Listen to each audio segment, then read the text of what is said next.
prédiabète, une chance de prévenir le diabète de type 2.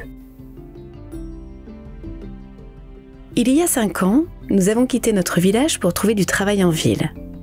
D'une certaine manière, la vie est devenue plus facile.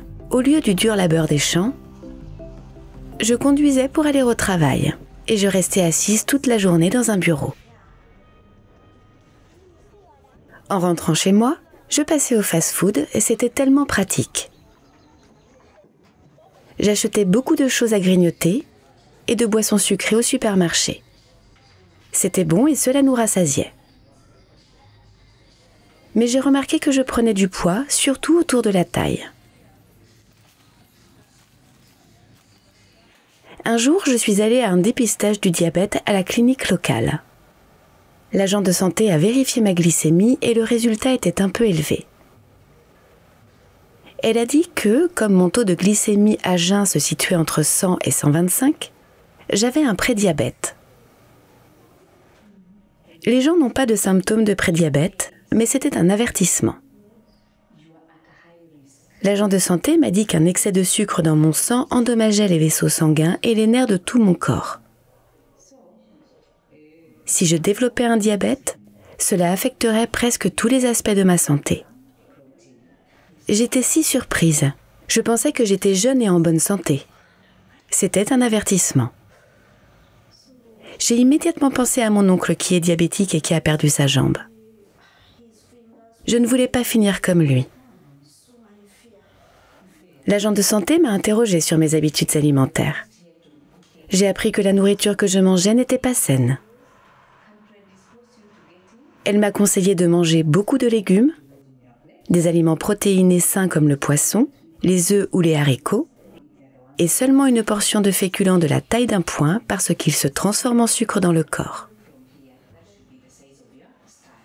Je devais essayer d'éviter les sucreries et la malbouffe. Je devais aussi pratiquer une activité physique pendant une demi-heure chaque jour. Ces étapes m'aideraient à perdre du poids et à supprimer le prédiabète. Ces changements étaient sensés et je voulais les intégrer à ma vie. Je suis allée faire les courses avec ma grand-mère. Quand elle était plus jeune, il n'y avait pas d'aliments transformés. Elle pouvait m'indiquer ce qui était sain et ce qui ne l'était pas. Il s'est avéré que le supermarché n'avait pas beaucoup d'aliments sains. Elle m'a emmenée au marché local et j'ai commencé à y faire mes courses. J'ai pu y trouver les aliments sains de mon enfance. Beaucoup de légumes frais, de fruits et de haricots.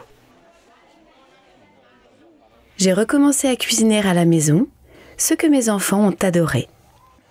Nous avons commencé à manger plus de légumes et de haricots et moins de féculents.